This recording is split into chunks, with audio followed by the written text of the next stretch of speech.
welcome. This is Arunava Chaudhuri and you are on my YouTube channel, Arunfoot. A lot of people have been raising the questions in regard to the leadership of the AIFF and that they are in some sort of form of way draconian, that they are heading Indian football like a dictator who's not coordinating, working together with different entities in the best interest of Indian football.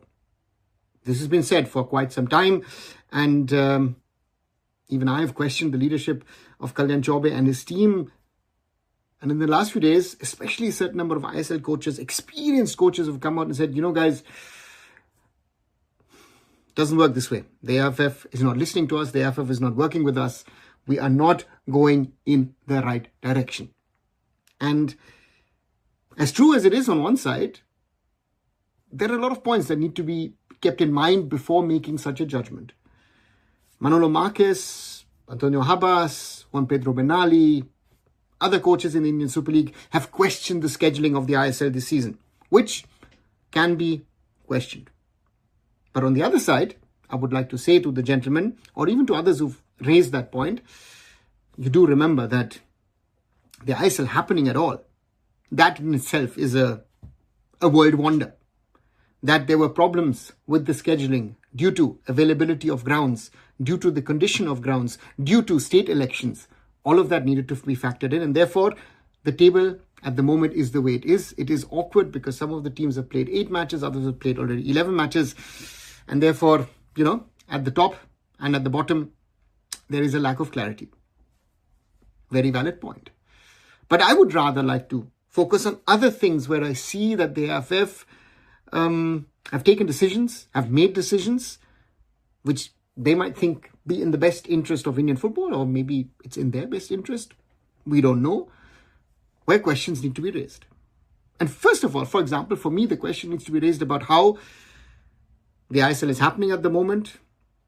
Look at my early report, once again, regarding AIFF versus ISL clubs, where the AIFF seems to be deciding in the name of everybody and saying, this is the way forward for the Indian Super League.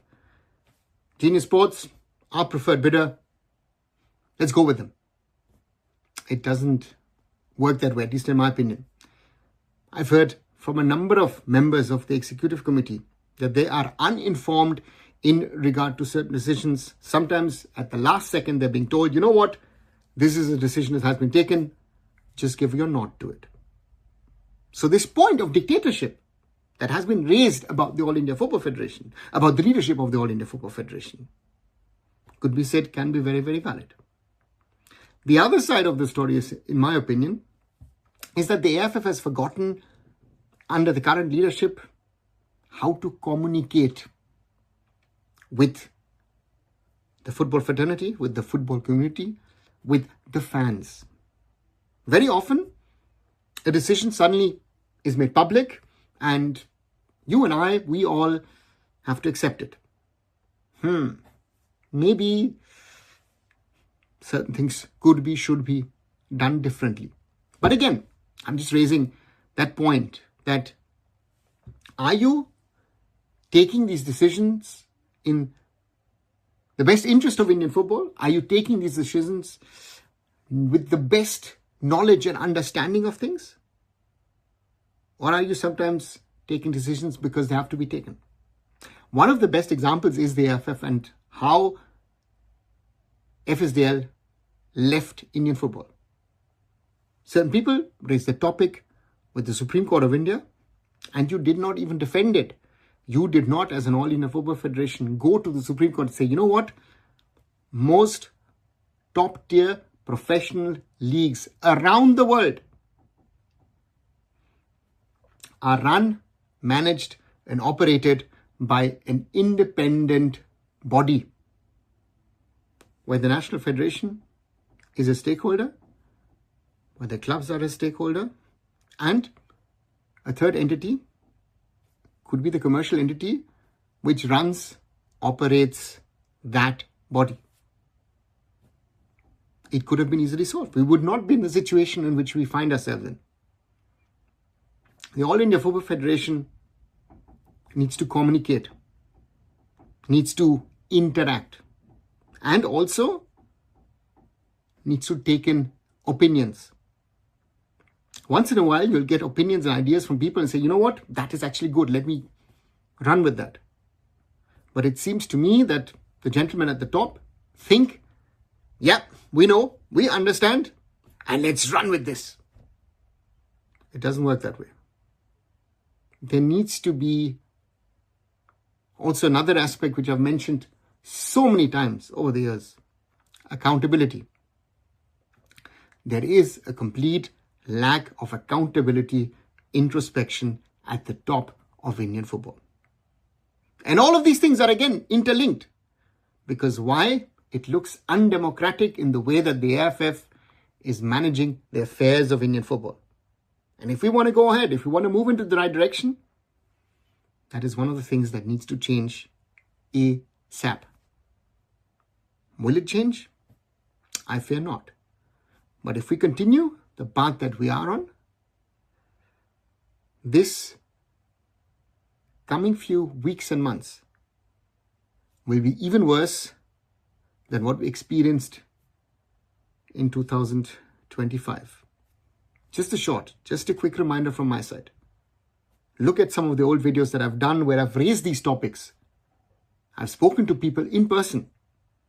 And I know a lot of people always say, no, things are not that bad. Things are not that problematic. Things have gotten worse. And the question now is, how can this current AIFF turn things around in the best interest of the All India Football Federation, of Indian football, of the ecosystem, for us all? And that again and again and again is a point which I have to reiterate. Everything should be done in the best interest of Indian football. And when you take decisions in the best interest of Indian football, where certain people might be against it or might think it is wrong, but again, at least you're taking it in the interest of Indian football. And that is the thing where I say that again and again, the AIFF needs to work towards that. And you're not doing it. Because why? And I go back, introspection, accountability, and the factor of understanding and knowledge of how to run, what to do. At the moment, it is about the financial survival of the AIFF. And everything else actually doesn't count. But because of that, you're not taking the right decisions. And therefore, gentlemen, maybe if you've seen this video, think about those things and maybe take better decisions. What do you guys think? Do you agree with me? Disagree with me? You've got anything else to say? Write it down in the comments below. And as always, like, share and subscribe Arunfoot here on YouTube. Visit my other social medias, visit arunfoot.com, and I'll be back very soon. So Arunava Chaudhuri signing off. Bye for now.